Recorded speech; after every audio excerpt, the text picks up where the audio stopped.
It's like, this is gonna be great content. You're Chinese. Yeah, I'm Chinese. Doesn't mean I have to speak Chinese. Come on. I was like, where do I sign up to watch?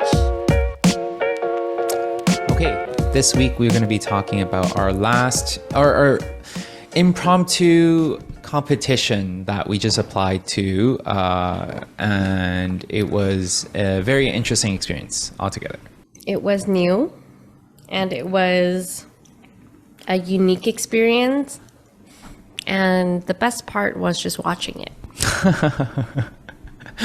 Well, we actually didn't start off with presenting in Chinese. Okay, that was like the finale that happened yesterday. It was definitely, it took everything that I had, right? And we'll dive right into that later on.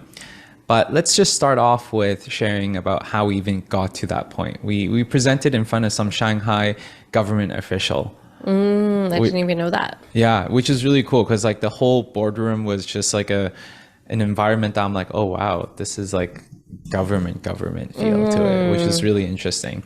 But nonetheless, let's rewind on how we even landed on this opportunity.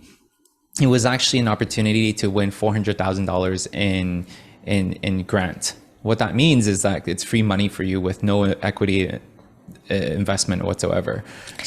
Okay, let's back up to even the first grant, because it's so funny you say the $400,000, because initially it started off with the smaller competition, which was really a fight for $1,000. Well, a friend of mine actually reached out and she was like, hey, you know what, Wilson, I know that you have this tech project and I think that it would be a really good fit for a competition that we're going to be hosting.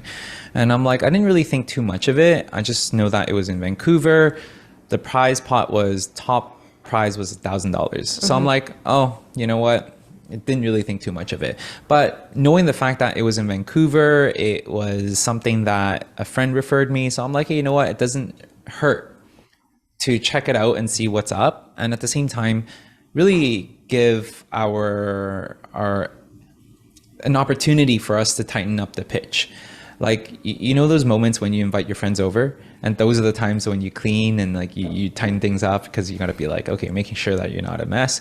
Same thing that applies here in my perspective is that, oh, you know what? If we're presenting for a competition, it just forces you to do things that you don't really normally do. Okay, that is also not accurate, because actually you didn't care too much about it, because you weren't really too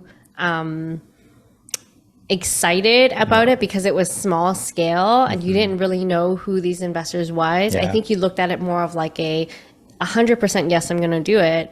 100% it is going to be for experience. But were you putting in the exact same energy into something bigger? Fine. No. Fine. But you were doing it just to do it. Just to do it. Yeah. Fine. I agree with that because I only really came back to the office to prepare for the pitch. I would say like 2 hours in advance. You know, I took my lessons from Lisbon. I'm like, you know what? I do need to prepare, and I do not want to feel like I don't know what I'm talking about. And so I did actually come back into the office on Saturday to be like, okay, you know what? Let's roll up the sleeves. Let's dive into like all the nooks and cranny to know exactly what I'm talking about. And that's what I kind of mean. It's just like, okay, really dive into the weeds of things. And at this point in time, we're just rolling around into the holidays. I really don't want to do that. I really want to we just want to close off the chapter and just like prepare for holidays. Like that's what we really want to do, especially coming back from Mexico. Oh man, it was just beautiful. And I'm like not really in the mood to do new things, but nonetheless, came in, prepared on a Saturday night, and went to pitch. It had a lot more people than I expected. The format was a 10-minute pitch, and I did my pitch. I felt confident, and honestly, I thought I was gonna get it. I think you went into it and you're like, easy peasy. Yeah, I was just like, hey, you know what? DoorDash money. Why not? And then womp womp. But womp womp first. Yeah. And then we didn't get it. Man, I even set up my tripod. I put up like the camera. I'm like, yes, It's I like, want this is gonna be great something. content. I actually did that. And no, yeah, we didn't win anything. And at first I was kind of bummed out because I was just like, what? How can we not be selected amongst all these other projects? And then later on to find out that these other projects that has won is from more so their business is more so in manufacturing, right? All three of them that won has been in manufacturing. So what I mean by that is the top prize that won is a video recording camera for firefighters. It attaches to their mask basically. Oh, Is what it is, right? In the startup phase. And the second person or the second company that won is a wellness company that has been selling like creams and stuff like that. I don't really know what they do. And the third company, they do e-bikes and stuff like that. So as you can see, there's like a common theme about what is it that they are having as a criteria. And me going into it, it's a product. yeah, it's like very, very product based, but ours is more of a tech company, tech product, a SaaS software. And which is very interesting. I'm like, then why would you even tell me to go and pitch? But on the flip side, why didn't you do your research to? Oh, there was no research. I went online and it's really, really weird the way that they do business. The company that sponsored this competition is a venture capital fund. And so the reason why they are hosting these competition is to be able to attract leads and attract different types of startups to apply, so then that way they can choose the best startups to invest in. And so that's kind of like their lead gen. And so their thesis has been just completely wide open. They're like AI, product manufacturing, SaaS companies, and just super wide in terms of like what it is. And I guess it's because their headquarters is from Shanghai that everything is very kind of loose and unorganized. And so I asked a few times, asked my friend, I even showed you the screenshots. I'm like, you know what? This is like the information that I get.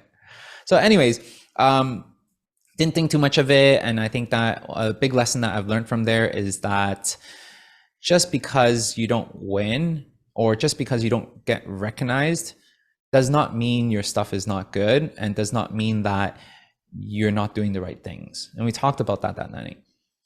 Yeah, I think you also shared another, I think, important lesson was about, you know, when I look at investing, I always say it's exactly like recruitment. Like you're hiring for the best talent both ways, right? The recruiter, aka the investor, wants to hire the best talent, and the talent, aka the businesses, are trying to hire or work for, find a company or slash an investor that aligns with what they want to look for in a partnership. And I think when you came home that night, you also were like, what is it that what were your biggest learning was like, I need to find a partner that is really aligned with what I'm looking for as well. From the value standpoint and also from the investment thesis standpoint, right? Like people that want to invest in the next frontier of tech, people that want to be able to invest in SaaS softwares. And I think those are the people that would be the best fit, like talking to the right people. And also like what they can offer for you, right? It's very interesting. Like on paper, I know that I preach it, but in reality, because I'm not really experiencing the disalignment of values and how starking that difference is. Like when I was experiencing it there at that competition, knowing the fact that we had the best pitch, we stood out amongst all the other companies, we were still not chosen. And that was like a huge aha moment for me, that I'm like, wow, this is how it's being played out in real life in front of me. So I'm experiencing it. And that was when I'm like, you know what, I totally get it now. And I think that it really helped with setting the foundation for fundraising 2.0 or 3.0, whatever. Yeah. So that was like the first part of this entire thing. Didn't really think too much of it. And the next day I got a message that from the organizer that even though we weren't selected, they really liked our project and that they feel like we had a really great potential to be submitted into the global finals amongst another 30 other companies from around the globe. And so I was like, whoa, this is pretty cool. But the caveat is that we must present in Chinese. You're Chinese.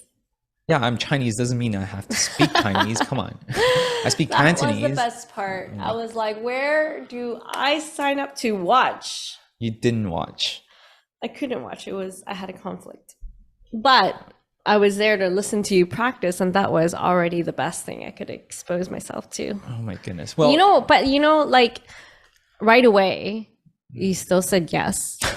Right. And I think that is honestly, like within this whole experience, the fact that you're even able to say yes to something like in a language that isn't like, it was in Mandarin. It's not even in Cantonese.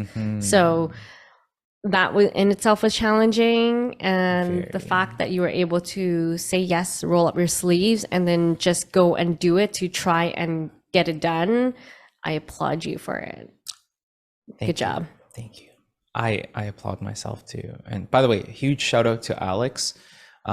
Just timing just matched. Alex is fluent in Chinese and Mandarin, and she really rolled up her sleeves in helping us translate the entire deck. I think there's so many different lessons. By the way, part of the reason why I was really excited about it is because not just because the prize pot was $400,000.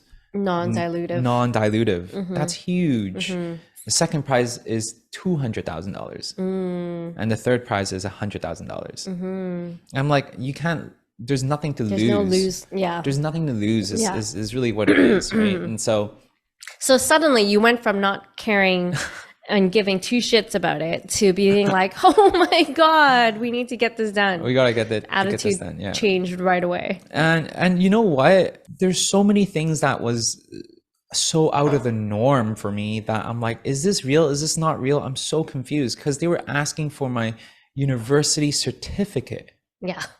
Different cultures, different structure, not much information about the event. But you know what? Non-dilutive, 400,000. Let's fucking go. Yeah. Nothing to lose. And this was on Monday, and presentation was on Thursday. She didn't even tell you when, right? She didn't tell me when. She said end of the week. Yeah. And so the entire week, we were busy building up our deck. And it's not just a simple translation from English to Chinese. It wasn't that. We had to redo a lot of the concepts in the right tone and right culture because it's not a straight translation. And for me, a really, really big part, I would say maybe 30 to 40% of the reason why I was so committed to it is because the new hire that we had, Alex, she's helping us with our marketing and social media content for our personal brands and our studio. And a really big thing is that we need her to get caught up into what we do.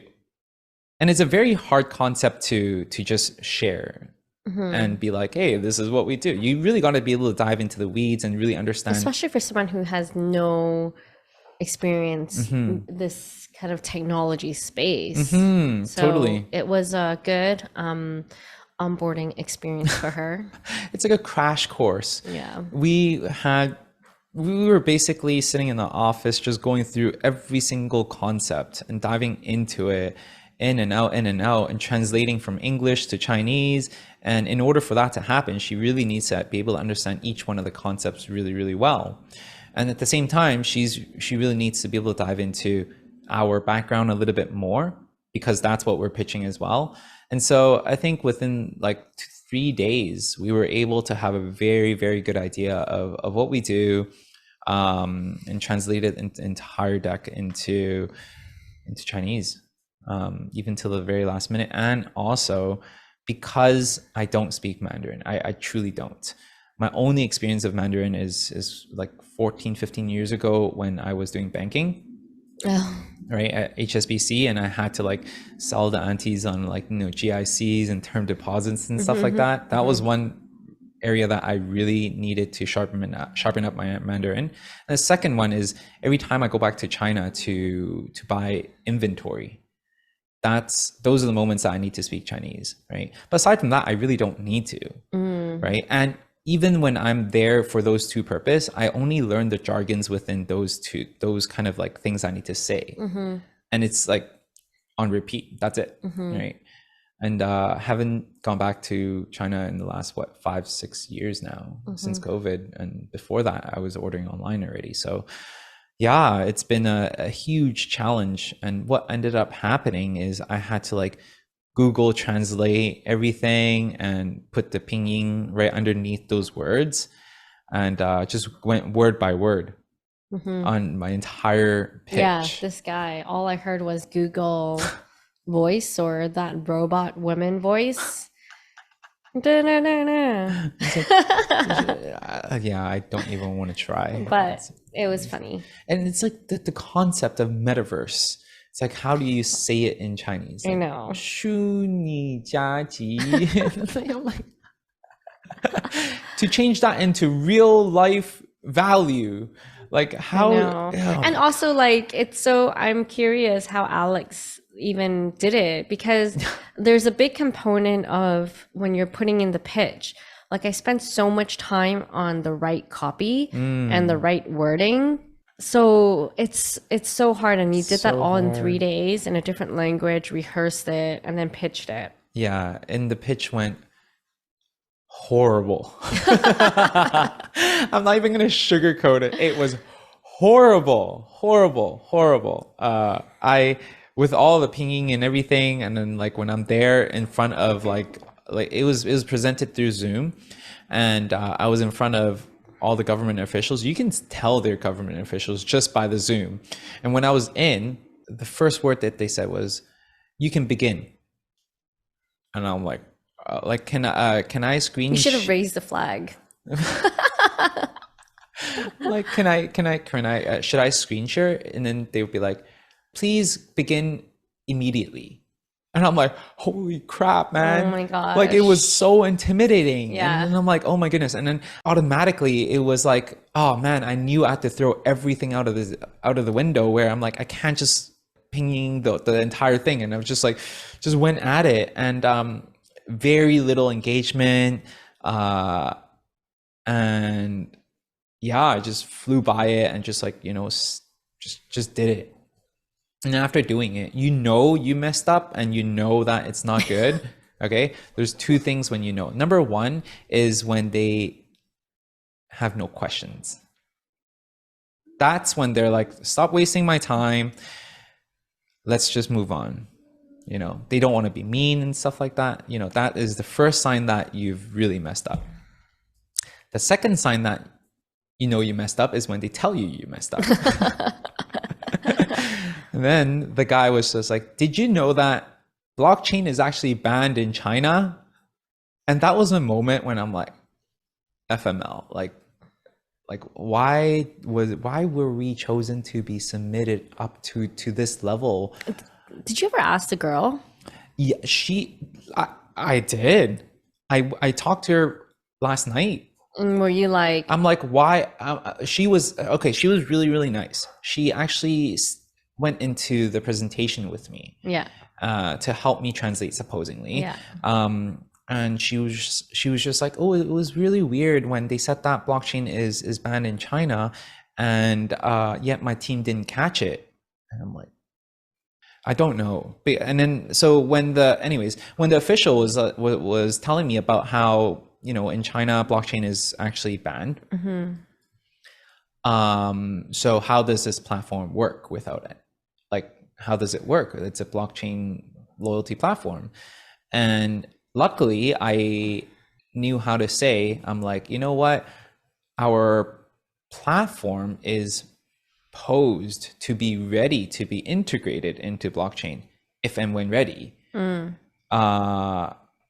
Because we see that Hong Kong is already pushing for blockchain. So when that does happen, we are going to be having a foot in the door. So we have that flexibility to pivot, right? And I'm like, you know what? That just didn't fly. At least out of Different rebuttal. crowd. It is a completely different crowd. Like they Completely probably different. like get alone a concept within blockchain, but even understanding the components within blockchain in itself outside of building on top of it. Yeah, it was And Roblox, oh my God, these guys, they're like, it was a hard one. It was a very, very difficult one. This is my first time pitching in a different language and a different culture in that kind of caliber too. Everything was a first to me, and yeah, it was difficult. who knows? Maybe you won their hearts. Did they tell you the results right away? Did they say you lost? They said Get out. literally like it was dead silence for 15 seconds, and then one of their minute taking person was just like, "You can go now." Like as in 你可以走了。 you can actually leave and pack up your bags and go. Man, it's horrible.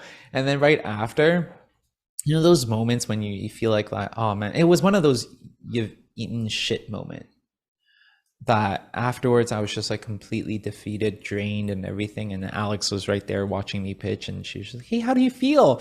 And I'm like, I can't even hide how I feel.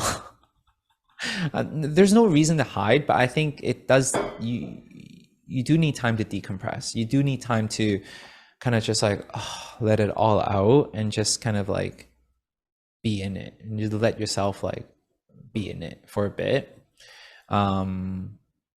Yeah, so we had a little session right here right after to debrief, but nonetheless, you know, I was really, really proud of Alex to pulling it through with me to the very last second. It was down to the wire. She was still there. And so it was very, very nice. And yeah, to be able to do this together.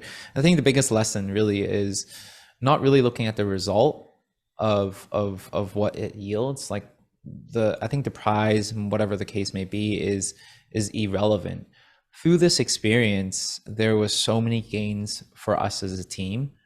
And also me as an individual as well. So I think like Alex was able to really take away not just the knowledge, but understanding the work culture that we have, and that Especially when it's crunch time, because she's only seen, she's onboarding, so it's all glitz and glam right now. But like when it's crunch time, we really get into it. yeah, and that we're willing to roll up our sleeves. We're willing to like just do the work despite you know how difficult it is. And I think that really sets a good example of what the expectation is, right? And then how we operate as a team. So it was a net positive altogether, and you're just like smiling as this is none of my business. Yeah.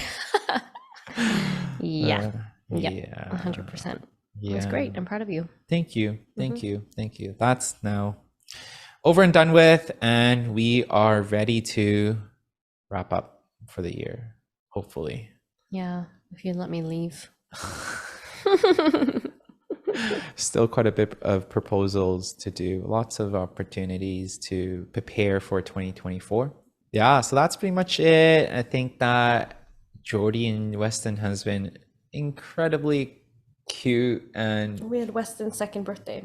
oh yeah, it was amazing. Loved it. Good job on planning. Yeah, It was great. You had the best time. he definitely showed up. His personality really is showing, and he's just so cute now. Really love him. Yeah, I think our relationship is starting to bond as well, right? And 2's a fun age. 2 is a very fun age. Like initially at 1, I still remember I didn't even bother, right? Because I'm like, oh, you can't engage. That was the lesson I learned with Jordan. And then I didn't really force that relationship to happen because I know that it just doesn't work like that just yet.